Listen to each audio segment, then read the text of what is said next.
Welcome to The Audible, presented by Trader Joe's. I'm Ralph Russo from The Athletic, joined as always by Stuart Mandel and Bruce Feldman, my colleagues.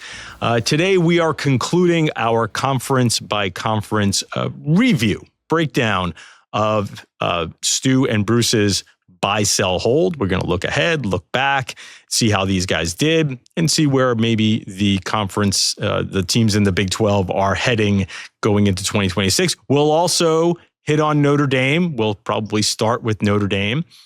They tend to get a lot of publicity, so we'll hit on the Irish. And of course, we'll do a Big 12-centric mailbag to put a bow on it. First, a couple of news and notes to start before we dig into the Big 12.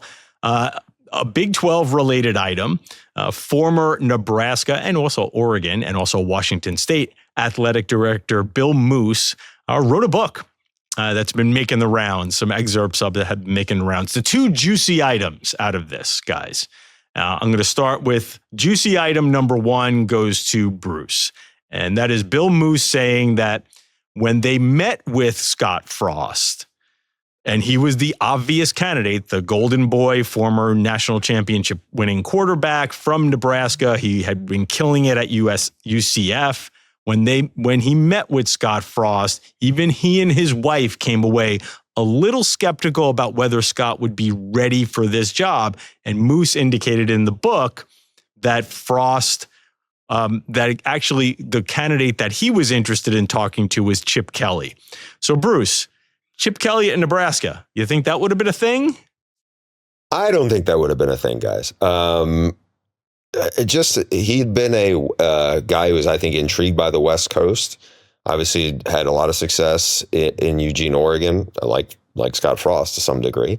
And then I think what really appealed to him, he was in this time when Tennessee was open and Florida were open, and I know those jobs, those ADs made a run at him, and UCLA was more attractive to him, which in retrospect seems kind of baffling. But I think there was a lot of pieces of living in LA, and look, he took the Raiders OC job, didn't give up his house in Southern California, then is now the Northwestern OC, and he's still not giving up the West Coast living. So I just don't think he would have jumped. He's never told me, oh yeah, I wouldn't want any part of that job. I just don't think he would have gone after the Huskers job. I know he has respect for that program because he has a big respect for the history of programs like that. I just would be skeptical that he would have taken it. Stu, before we get to the interesting tidbit, I just have something that I recall from that search. I was at an event that was an academics event. It was a lot of university presidents. I can't remember who throws the event, but it's in New York City. I went to it a couple of years, and it's good to get to know university presidents, even though I'm just a dumb sports writer. Most of the people there are not sports writers. And one of the presidents or chancellors who was there was Ronnie Green, who at the time was the Nebraska chancellor. And again, this was the position was already open. They hadn't hired Frost, and I remember talking to him about, hey, big decision coming up. And what he said was, well, I kind of think we know who we're going with. I was like, oh, can I quote you on that? He's like, no, you can't, but, pretty obvious who I think the direction that we're going. And this was a few weeks behind. And can I just say I'm a little... sorry. No, Stu.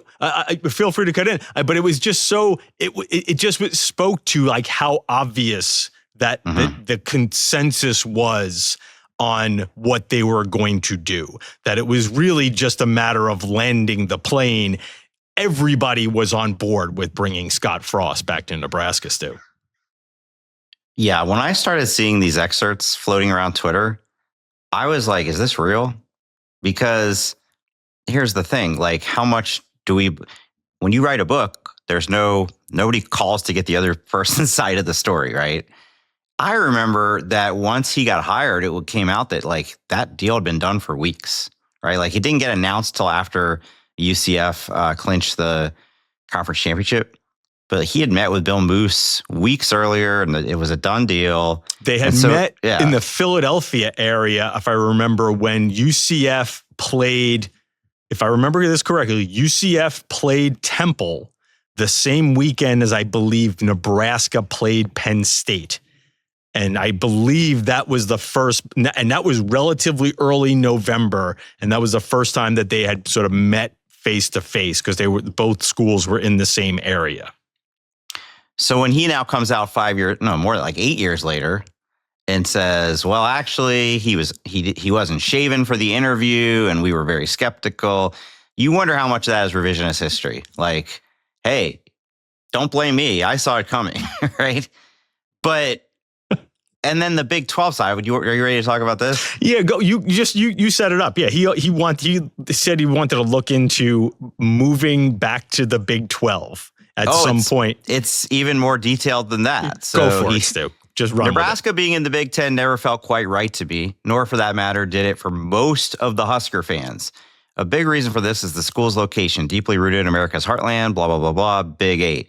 So he claims that he went to Bob Bowlesby, then the Big 12 commissioner, and he was like, yeah, that's a good idea. Like, let's pursue it.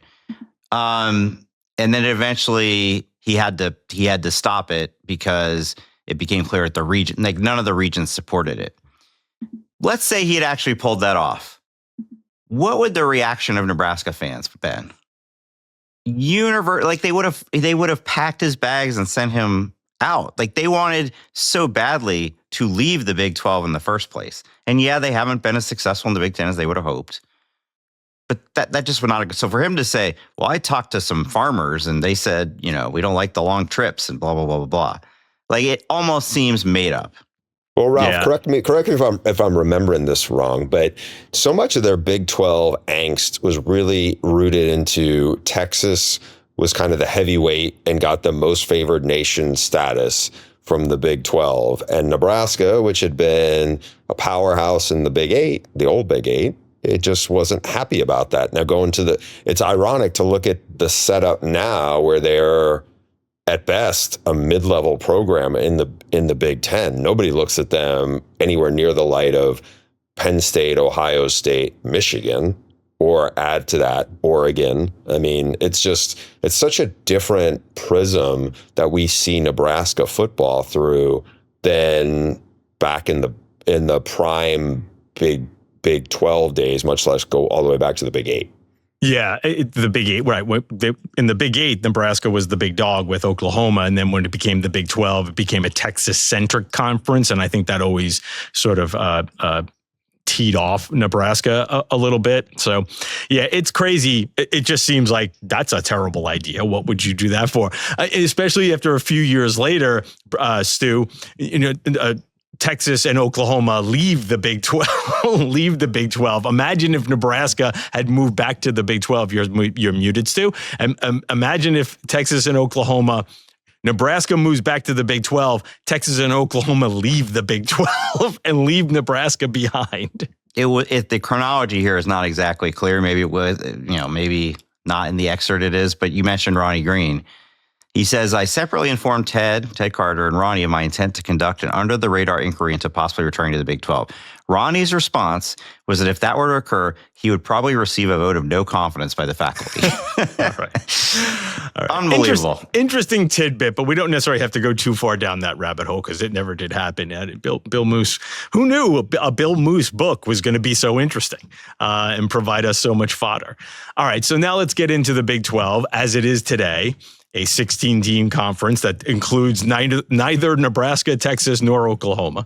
But so you guys did your buy, sell, holds before the season, just to refresh folks on what we're doing with this. Actually, before we get into the Big 12, we have to do two things. We have to do Notre Dame, but we also have to do a correction. We also have to fix my mistake from last week. We forgot Georgia Tech when we did the ACC. Simple as that. We forgot Georgia Tech. You also got NC State wrong. more importantly, we forgot Georgia Tech. Less importantly, we screwed up NC State, which screwed up Bruce's record, which he thinks is important, which is not that important. And Georgia Tech had a really good season. So we talked about 16 other ACC teams and somehow left them out. But yeah, our producer Matt is offering to take the fall for you right here. Well, but still, it's up to me. I like to think I control my own destiny here, and it's on me. I'm the one going through the list. I should have noticed Georgia Tech wasn't there. Georgia Tech was 7-6 in 2024. In 2025, they got better, 9-4, even kind of flirted as a playoff team for a little while there. Bruce had him at a hold, so he was wrong. Stu was on top of it. He was on top of Brent Key's team and getting better. He had him as a bye, so Stu was right. So in correcting my poor math and getting Georgia Tech in there, the final tally on the ACC, Bruce, 9-8. Stu, 10-7. See, Bruce, you complained, you still lost. How about that? So there you go. I just want justice. That's all I want, Ralph. That was a lot better right for me than how the Big Ten and SEC went. Can I just say real quick, Ralph? I know you're outside. You're not in your normal abode. You're somewhere much warmer than you were a couple of days ago. Just a couple of days ago, yes. This is a very different look, right? But you're outside, and it definitely sounds like maybe there's a plane flying overhead or a loud air conditioner or something. Yes, I'm not in my place. We escaped the cold winter of New York City and decided to visit my parents in Florida. So I'm actually outdoors. I'm doing the podcast from the lovely outdoors because I have natural light on my face. I get to wear my glasses, which is actually the way I usually look. Viewers to this show, I probably wear glasses more often than contacts. But yes, I am in a much nicer climate than a couple of days ago, which if those who watched the show remembered, I was literally bundled up in my apartment because we had lost the heat. The heat did come back on later in the day, but now we are in a much nicer place. All right. First, we got to we'll get into buy, sell, hold. We're going to start with Notre Dame because they are a conference unto themselves. They are a team on an island. And then we'll get into the Big 12. We'll hit a break. We'll do a few teams. We'll hit a break, and then we'll do a mailbag later on. But let's start with Notre Dame in our 3, 2, 1. Let's start with Notre Dame. Interesting. I had an interesting time grading for Notre Dame because Notre Dame in 2024 went 14-2 and lost the national championship game. And last season, Notre Dame went 10-2 and missed the playoff. And for both of you, you had him as a holdish, I think is the way our producer Matt put it in here. I actually kind of want to give you both credit as right for that. I understand Notre Dame didn't make the playoff, but I feel like that wasn't really their fault to a certain degree. I don't know. Let's review Notre Dame, but I think the way we should review Notre Dame is, do you feel good about your pick last year of Notre Dame as a whole, Bruce? I kind of do in this regard. I felt like CJ Carr was every bit as good a quarterback as Riley Leonard. I felt like in a lot of ways they were comparable. I just felt a little bit like what you said is that, you look at their season in total. I felt like Notre Dame in the postseason last year beat Georgia. They beat them like 14-3, or they beat them by 11 points, whatever the score was. And I felt like they were impressive. They obviously handled Indiana at home in South Bend in the first playoff game. I thought it was a strong season, but I thought they had a strong season last year. I don't feel like, if you wanted to ding us both and say, hey, it should have been a sell, but I don't think they were marketably worse. I thought they were this similar, but a little different. When I say different is I think they threw the ball better. I don't think they ran it quite as well because of the Riley Leonard piece. And I think there was some elements of the O-line was banged up at times and had to come together. But, I can live with it being a hold. Stu? Do I think they were much worse than the year before? No, but I think, I think you can ding me if you want. They were, I think you could argue, and Notre Dame fans certainly have, that they were a national championship contender by the end of the season. but they did lose the first 2 games, and those 2 games were against the 2 playoff teams that they faced. So, whereas the team the year before lost to NIU, but beat a lot of good teams and got into the playoff and beat even better teams. So it's like we never really found out. If they had made the playoff, who knows, what they would have been able to do. Instead, we have to deal with like months of hypothetical. I saw going around on Twitter that somebody, during the Super Bowl said Notre Dame would have given the Seahawks a better game than the Patriots. Right. That's just a meme. That's just a meme now, right?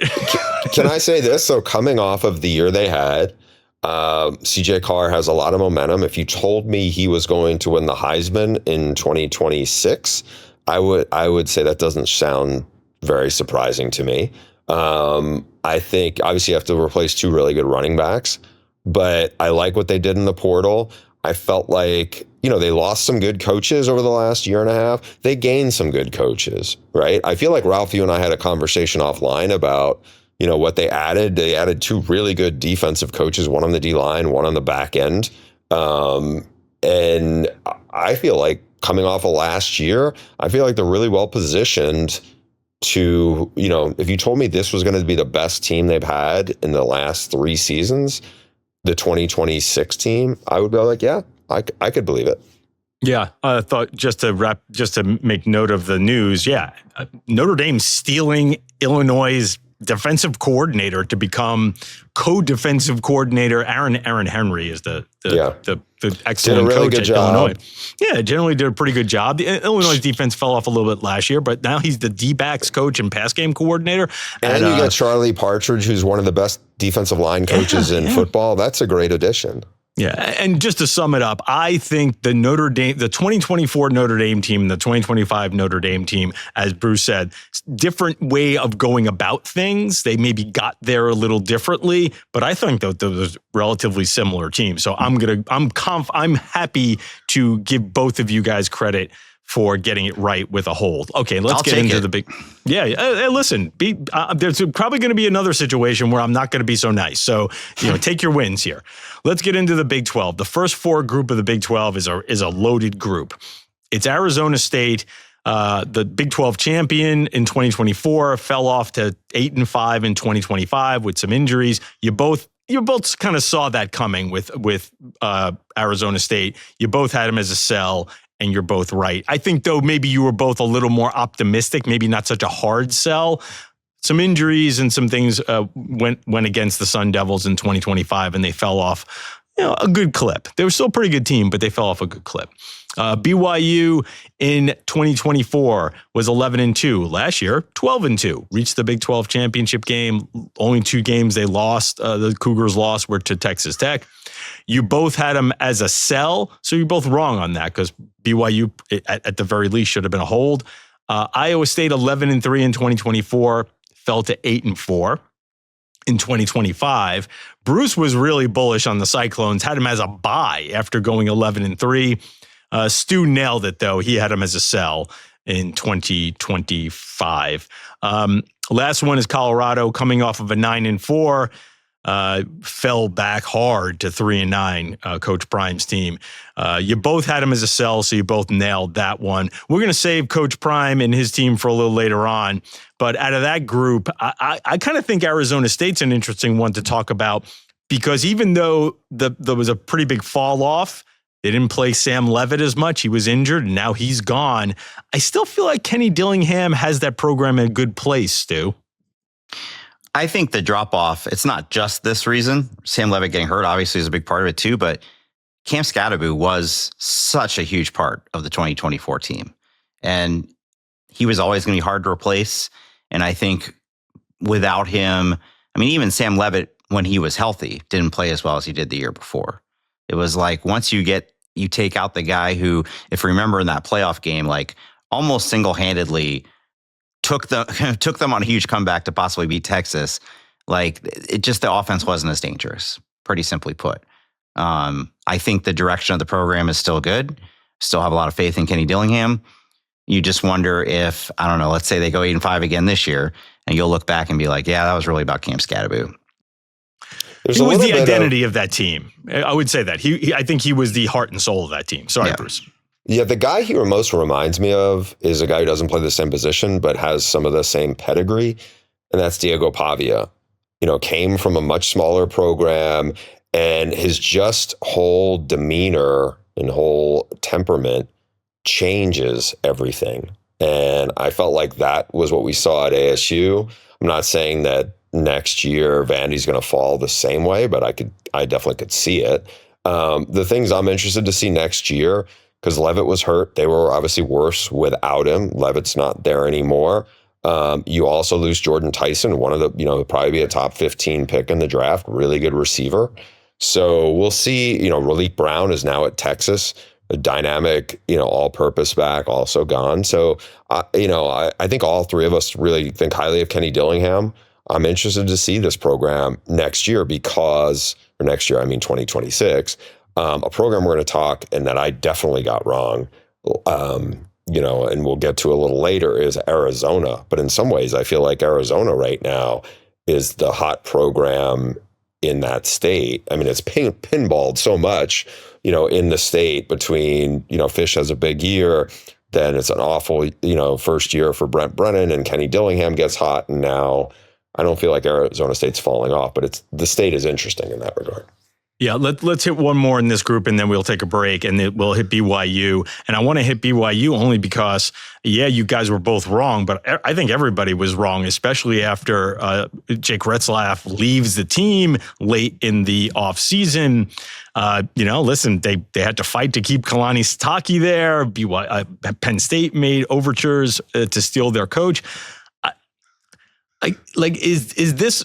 Listen, I don't know if they're going to win 11 games every single year, but it's just the staying power of that program, Bruce, has been pretty impressive in a lot of ways. They lost their defensive coordinator in the offseason, but I'm super impressed with what BYU did, because I really thought that there was going to be a step back there, and they really do look like they are asserting themselves as, no, we are here to stay at the top of this conference. We talked about which of these programs could emerge in the new Big 12 as the standard setters, so to speak. And it looks like BYU has done that. Now, we'll see if they can do it 3 years in a row, but it's been pretty impressive, Bruce. It has. I mean, they've taken on Kalani's personality. It's a tough, hard-nosed team. You look, and the revelation for them was what Bear Bachmeier did. I mean, he gets there in the spring. He's a true freshman. He plays like he's honestly the Tim Tebow of the Big 12.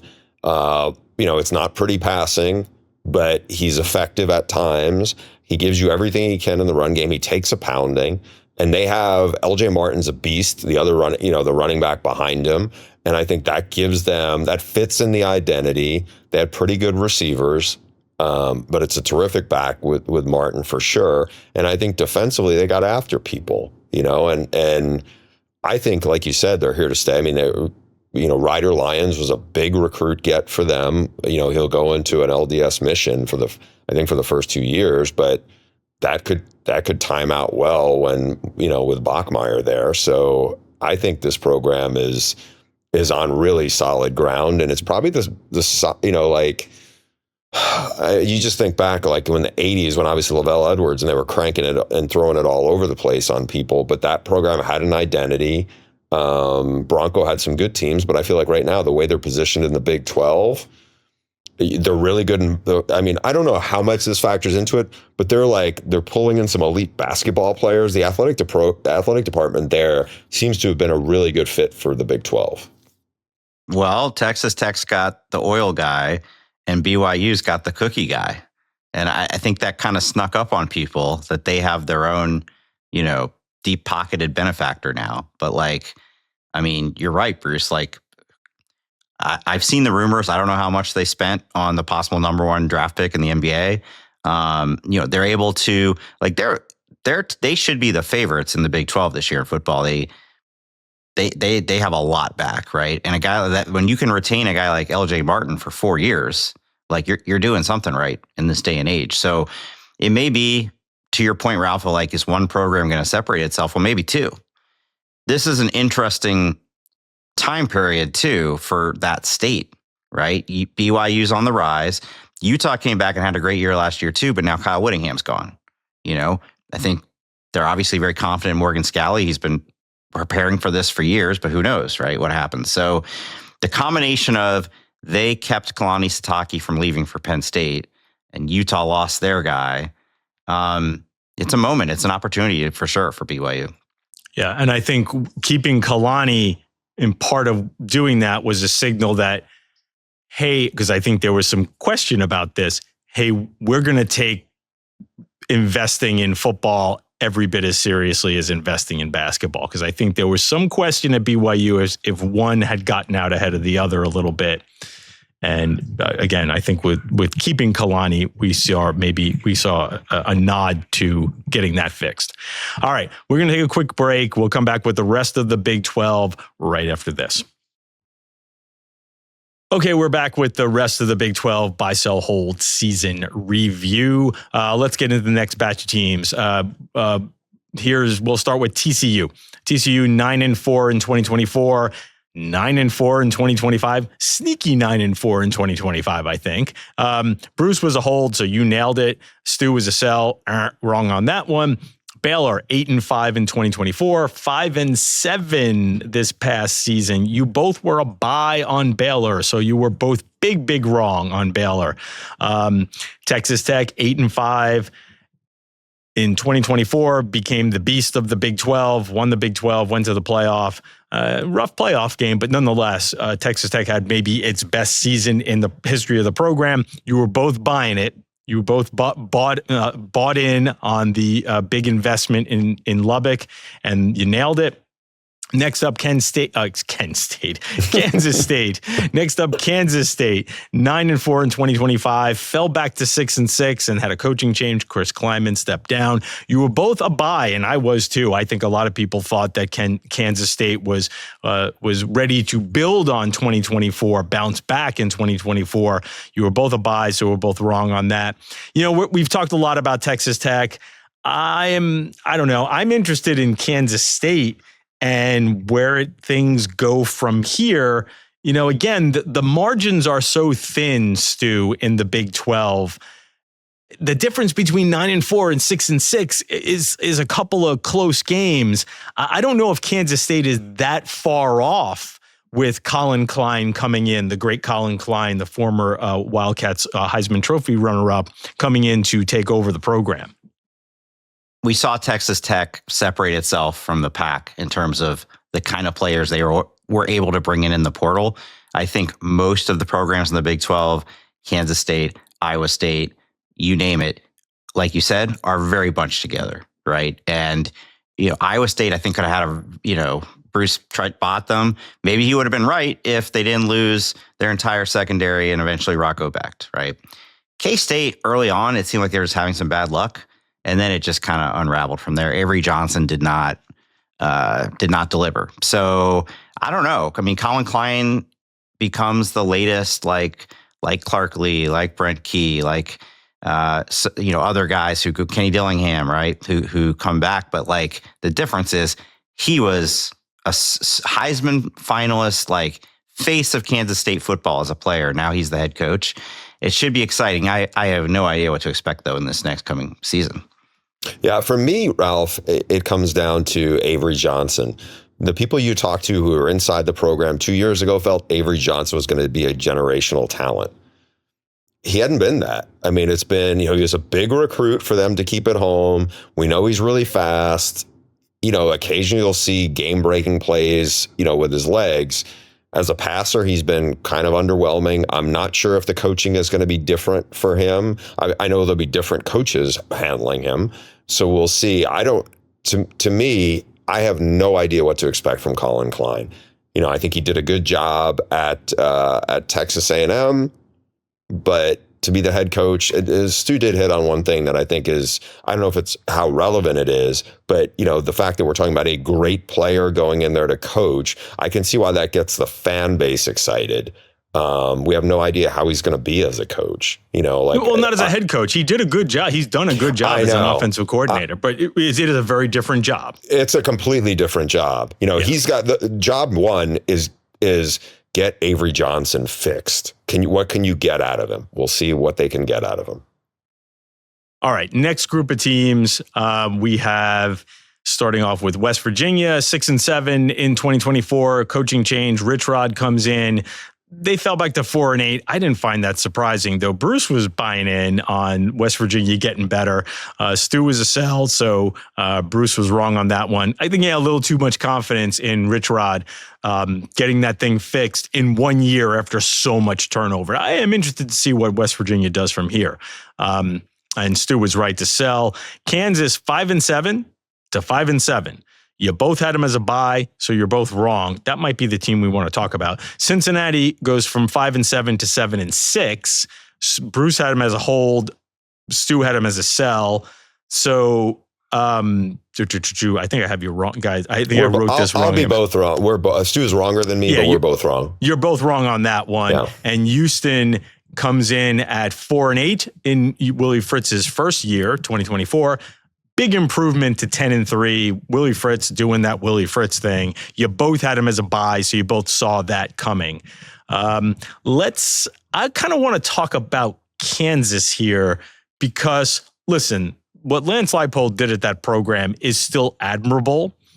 They had a big year, it's now 3 years ago. They had a really big year. And the simple fact that they're still very competitive, considering where the Jayhawks were when he took over, when they were literally the worst Power 5 at the time program.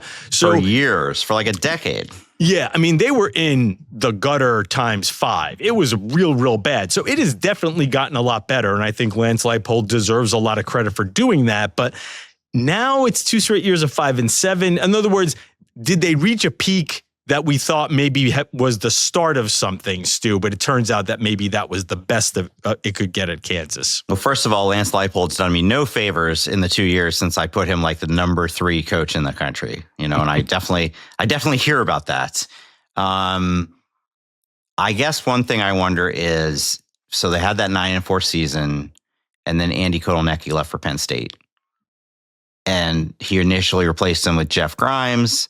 That didn't go so well. You change OC again, still hasn't changed. So how much of it is that? I mean, Lance Leipold has had some guys that have worked with him since Wisconsin Whitewater, right? Or Buffalo. And now Andy Kotelnicki is back as the offensive coordinator. So we're going to find out, I think, how important he was. Bruce, Jalen Daniels is not still there, right? He is not still there. I just saw him. He's on the NFL Combine list. I did not mean that to be like a shot at the young man. I just honestly, I'm just losing track of the eligibility situation. I was a little surprised. You said Avery Johnson's still at Kansas State. The quarterback, the program I want to touch on for just a second is actually feel free with the program that might have the most talented quarterback in the conference, so he won't play the starter this year, and that's Houston with Keyshawn Henderson coming in there. Like you and I, Ralph, you said Stu and I got it right. I don't think either one of us thought they were going to be as good as they were last year, and Connor Wegman played really well. We saw a different. Kind of a different flavor of him, I felt like, in this offense. And he's back, right? He's coming back. He is. And they also, Dean Connors was they did really well in the portal.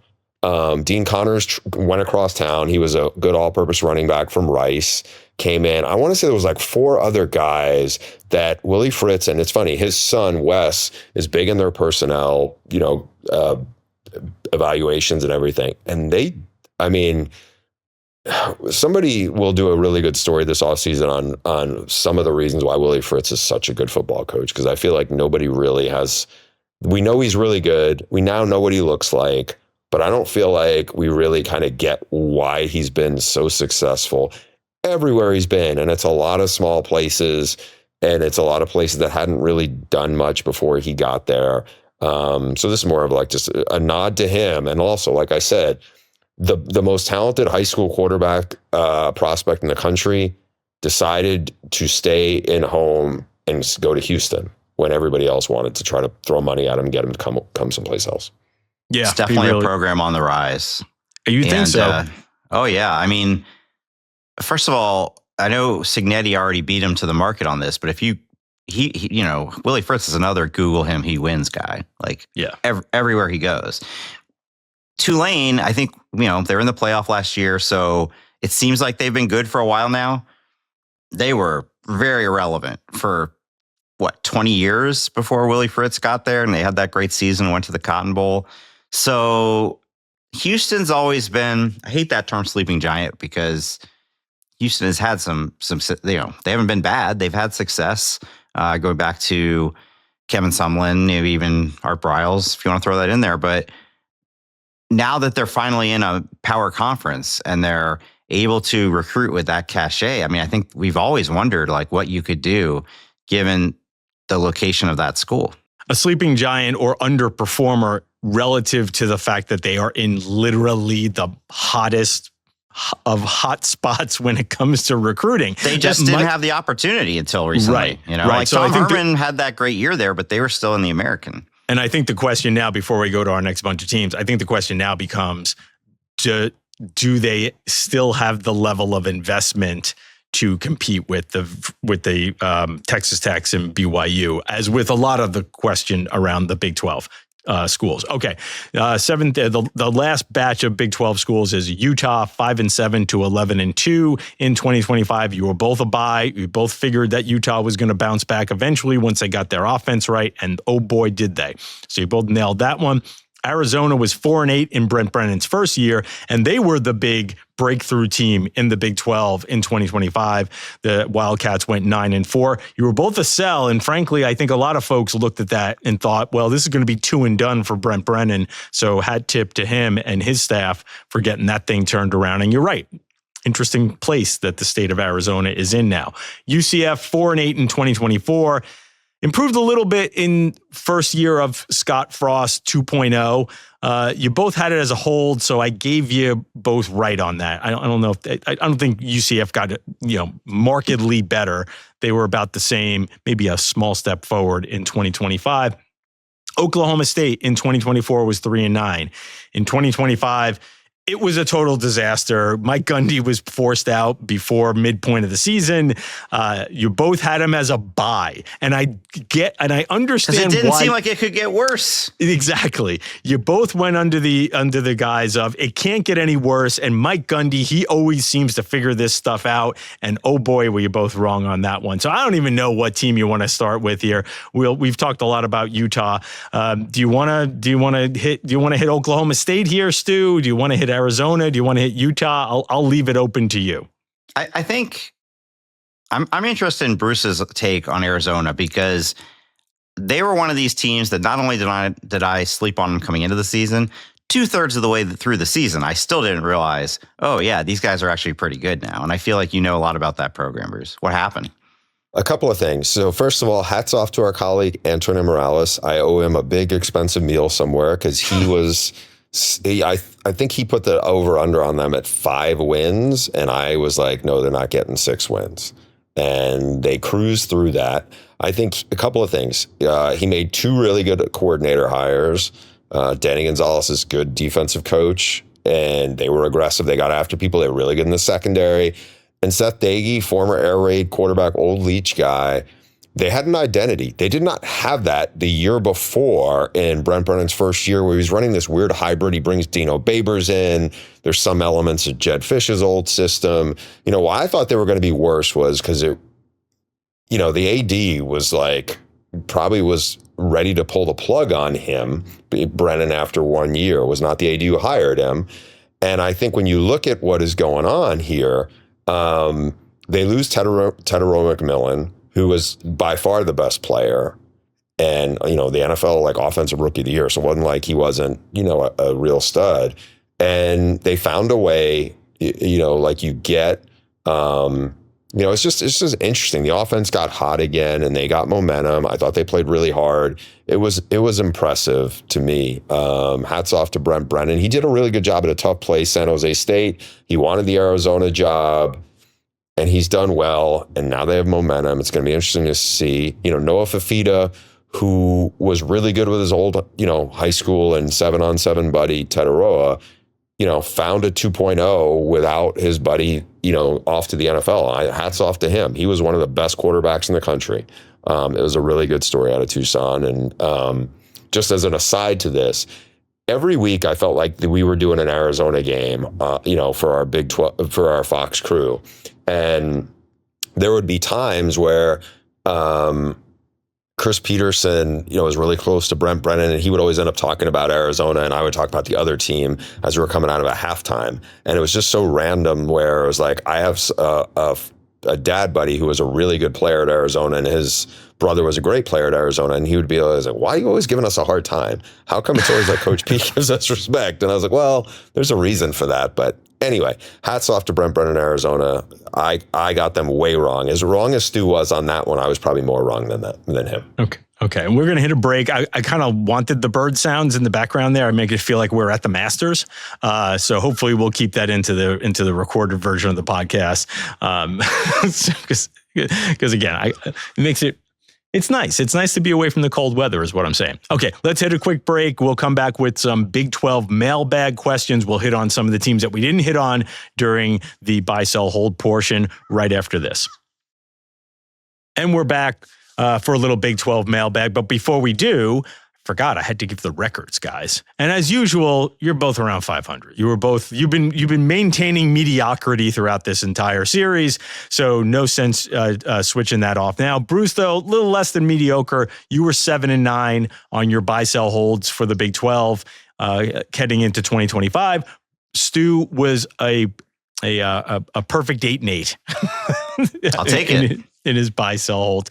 I should have probably added up all of them. I'm not going to do math on the air and how you guys did across all the conferences. But again, it's been pretty much right around 500 the whole way. So let's get into some Big 12 mailbag questions, which will branch out and cover a few other teams, starting with what I think is the essential question of the Big 12. Big 12's top tier. Guys, love the pod. Keep up the great work. We will certainly try. I'm an Arizona State alum, diehard Sun Devil football fan since the late 80s. In 2024, I was thrilled to see ASU win the Big 12 championship in its first season in the conference and thought we'd be set up to perennially challenge for the title. But in 2025, Texas Tech, backed by Cody Campbell, Utah, now backed by private equity, BYU, backed by Crumble Cookie, not sure how much of that is true, but seemingly has emerged as the top tier of the Big 12. They all look to have a financial backing to stay on top. Do you think those three programs will truly separate and become the gatekeepers of the Big 12 championship? What can other programs like ASU, Baylor, K-State, just to name a few, maybe Iowa State, do to keep pace with Tech, Utah, BYU? Thanks, George S. from Carlisle, Pennsylvania. Stu, what do you think? No question, the programs he mentioned, right, have that kind of added help.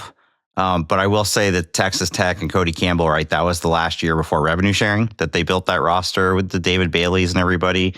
Now everybody, if they are spending the full amount, can spend that $14 million or whatever it may be out of their rev share cap. And you can, if you deploy it right, you can build a good team. And the other thing is, I think it gets people simplify this a little too much. Like, we're just going to go out and buy the best team. You still got to have the right coach. You can spend a lot of money on a roster and then you don't have the right coach or you don't have the right staff, and they totally bungle it. And I think we're high on Kenny Dillingham. The thing that worries me about ASU in that conference is they just have never had. And if you guys have covered games at ASU over the years, a lot of empty seats. It's just they're in a pro market. It's been hard to get consistent support. I think they did it coming off that Big 12 title season, but can they sustain it?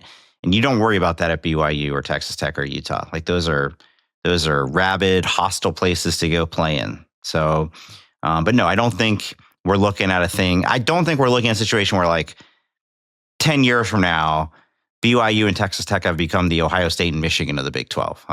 There's plenty of programs that can contend for the title, I think. Yeah, I think you nailed it, Stu, to a certain degree there with this idea of like, well, revenue sharing is going to force some schools to step up. Now, I still think the schools that have more will have a chance to be more successful. But I'm as much as we saw Texas Tech pivot and become a better, and become a little more like a blue blood last season, I am still going to be a little skeptical that what was the Big 12's calling card for the first couple of years, or what it thought it was going to be the calling card, hasn't gone away. And the Big 12's calling card was supposed to be balance, parity to a certain degree. Anything can happen. We still had a little bit of an anything can happen conference, right? Arizona shot up the standings and a couple of teams fell back. And, Kansas State was a couple of kicks away from a good season, and Iowa State was a couple of injuries away from possibly contending. So I still think the Big 12 will be a bit of that type of conference where you'll never quite know what's going to happen. I still think that will be a part of the Big 12's DNA. But, we could be sitting back here after another Texas Tech BYU Big 12 championship game in a few months, and maybe we'll have to reassess. But I still think it's that type of conference, Bruce. All right, guys, good Big 12 big picture question from John Eckroth in Virginia.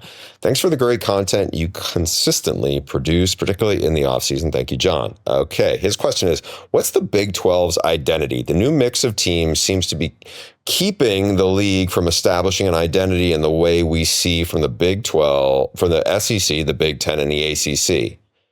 If they don't have one yet, how do they create one, Ralph? Yeah, it's interesting because it goes back to what I think I was just saying. It's this idea that I thought their identity was going to be, we're going to play close games every week, right? We're going to be hyper competitive.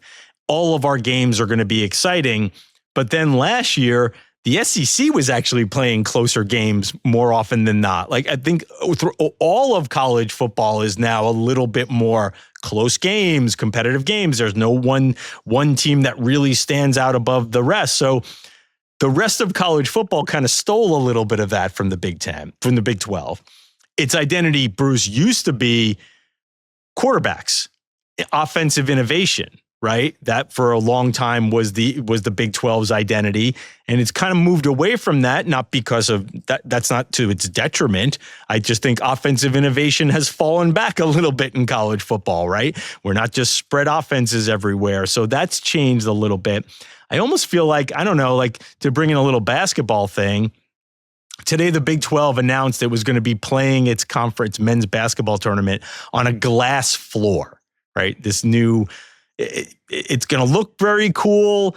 It sounds very cool, but it is also like a little gimmicky. Like it's not. And Brett Yormark teased that, by the way, a few days ago in an interview as like and we have a major Big 12 basketball tournament announcement coming. And it turns out it was glass floor.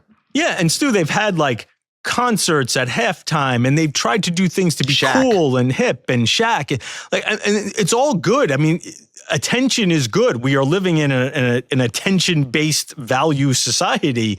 So I understand why you need to do those things, but I also find myself wondering if you're just kind of the gimmick conference to a certain degree, but that there's a little lack of meat and potatoes there when it comes to how you're going to win more football games, how you're going to win playoff games. 2 years in a row, they were a one-bid league. Arizona State played pretty well last year. We all thought Texas Tech had a chance to compete and got shut out in the playoffs. So this is not to say that like all hope is lost in the Big 12, but I am wondering like if they are going to kind of go through a little bit of an identity crisis because they're not the offense league with the Texas quarterbacks, and they're not the parity league where everything can happen because everybody else has a little bit of that going on too. So I don't know. I don't know if you guys have anything to add on this, but I'm not exactly sure what the Big 12's identity is, Stu. It is a lot of the Brett Yormark, like what bells and whistles can I throw out there to get us a little bit of attention, right? And he made a big splash right off the bat with adding the schools that he added. And it's like, okay, that's done. The TV deal is set. What can I do now? And so my reaction when I saw that this morning about the glass basketball court was like, if I'm a Big 12 fan of a school, I'm thinking, well, that's nice, but like, make us better in football. Like get us, multiple teams in the playoff. And I think right now the identity is in football is kind of like a little engine that could, right? It's not a Group of 5 conference by any means, but like nobody's putting it in the same breath as the Big Ten and the SEC. They've been a one bid league. Those teams haven't won their first game. Obviously, Arizona State came close in the playoffs. So, and let's be honest, like nobody's watching their games. It's, you see those lists of the top games every week. They were watching Colorado when Colorado had it going, but most of their games do not draw big audiences. And so how do you change that? By winning. BYU plays Notre Dame next year. They got to beat Notre Dame, right? They got to establish credibility. They haven't had those big non-conference wins either early in the season or postseason. Once you start doing that, then people might start talking about the conference, more like they used to do in the old days. Like you said, when like, oh, this is the up-tempo conference. This is the great quarterback conference. But right now, they just can't seem to kind of put a stamp on things. All right, last question, guys, from Dan Maloof in Washington, D.C. What went wrong for Colorado, and is it fixable, Bruce? For the past 3 years, Colorado's story has been Deion's story. Whatever they were doing clearly fell apart in the back half of 2025. What went wrong? Is it correctable? And should Colorado have hope going forward?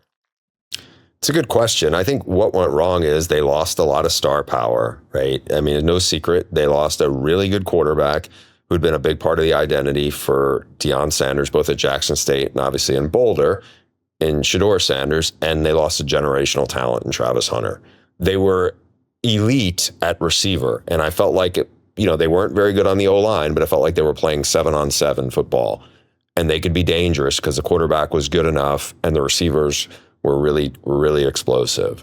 Well, those guys were gone. It wasn't by the way, it wasn't just those two. They lost, Jimmy Horn Jr. and they lost LeJontay Wester. They lost some really good receivers on top of just losing a two-way phenomenon. So now the bottom, I don't know if it dropped out because I mean they're still a little better than they were before he got there. But then you lose Jordan Seaton, who's as talented an offensive lineman. It was a big recruit for Deion. He ends up going for way more money to LSU. I think they had one of the more interesting hires of the offseason. They had Brennan Marion. Brennan Marion had been the head coach for 1 year at Sacramento State, did pretty well. But Brennan Marion at UNLV was a terrific offensive coordinator for Barry Odom. When that program got turned around, he knows how to run the football. He brings his go-go offense. He's been an OC at FCS programs. And I'm interested to see how that works out with he and Deion, because he's got a big personality too. His teams play with a chip on their shoulder. We'll see how it's going to work with Juju Lewis, who is a former top 50 recruit from Georgia, who played some last year. He's not a super dynamic runner, but he can move a little bit, and we'll see how that goes. They added some good players in the portal. Danny Scudero was like a highly, highly productive receiver from Sac State. He's little, but he makes a lot of plays, and I think he'll probably fit well in this system. I don't know where I am with this, Ralph, is I think they can certainly be better than last year because they weren't very good last year. And now I think they'll have an offensive identity because I go back to what it looked like at UNLV previously when they weren't very good. They got pretty good. But now you mentioned some of those upper level teams. I don't think talent wise, they're going to be able to go toe to toe in the trenches with BYU or whatever's left at Utah, or certainly Texas Tech with the way they're recruiting. I think the best thing right now in the short term they can hope for is to get to 6-6. I don't know if they can do that this year. Juju Lewis is definitely talented. I'm interested to see what Brennan Marion gets out of him. Yeah, just one quick thing. Danny Scudero, San Jose State, not Sac State. San Jose State. You had said Sac State because I think you had Brennan Marion on the mind there. All I will say to put a bow on Colorado is you got to recruit high schools. Like you got to have some kind of they're turning over this roster with the transfer portal. Again, they've got like 40 guys. Well, I feel like nobody ever acknowledges the elephant in the room with Deion. It's his health. I mean, he's had some really serious health issues the last couple of years. So I don't think, people say like, oh, he can't recruit high school players. I mean, from what I understand, it's hard for him to get on a plane and fly around the country, right? So puts him at a disadvantage. I'm not saying whether he, regardless of why he's not, you have to. Yeah. And they're not. And they're turning over this roster drastically every year through the portal. And I just don't think that's a sustainable way to have success. But it's hard, Ralph. If the biggest recruit he's gotten out of the portal since he's been in Boulder, out of high school recruiting, was Jordan Seaton. He had him for 2 years. He was pretty good last year, and then he ended up going for way more money. No, sure, but you have to, but there has to be a little bit more of a bait. I just don't. The simple premise: you cannot constantly be turning over your roster through the portal every single year. And that's what they've essentially done. And I just don't think the portal offers enough talent. I just don't think there's a deep enough talent pool in the portal. They also aren't playing with the same pool of money as most. Like they don't have much money. And there's a new AD, Rick George, who was a really good partner. He's retired. So like it would behoove them to be great high school recruiters because those guys are cheaper than the portal guys. But I didn't come out of this little exchange with much optimism for the future of Colorado football. All right, guys, who's getting the $16 Trader Joe's gift card this week? I like the first one from George in Carlisle, Pennsylvania, about the is there any way to keep pace with all the oil money and cookie money and private equity money of those three programs? I'm down with that one. I'll vote for that one. And so I'm even going to let you chime in here, Bruce. I'm going to agree with you guys. So it's the three across the board. Okay. All right. That's rare, actually, a unanimous vote. So, George, send your mailing address to theaudiblepod@gmail.com. I'm glad we did this buy, sell, hold format. That was fun. Good content for a couple weeks. We will have to move on to our next gimmick, much like Brett Yormark, in next week. So send questions about anything you want. It's no longer conference by conference. Send your emails to theaudiblepod@gmail.com. We'll see you next time.